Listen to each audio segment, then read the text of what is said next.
আসসালামু আলাইকুম, শুভরাত্রি। নিশ্চয়ই সবাই ভালো আছেন। আজকে আমি আপনাদেরকে এক বিজ্ঞানীর ভবিষ্যৎবাণী বলবো।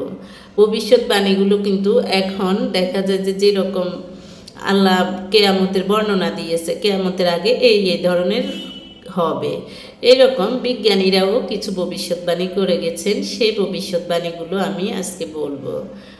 যেমন 2500 বছর আগে সক্রেটিস বলে গেছেন, এমন এক সময় আসবে যখন জ্ঞানীরা জ্ঞানী হবার কারণে অনুশোচনা করবে। কেন জ্ঞানী হলাম?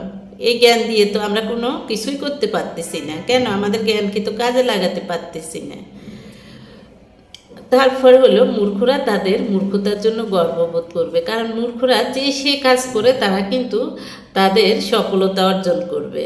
তাদেরকে মানুষ মূর্খ বলে ক্ষমা করে দিবে, তাদেরকে মানুষ মূর্খ বলে তাদের সাথে তর্ক করবে না, তাদের সাথে মারামারি করবে না।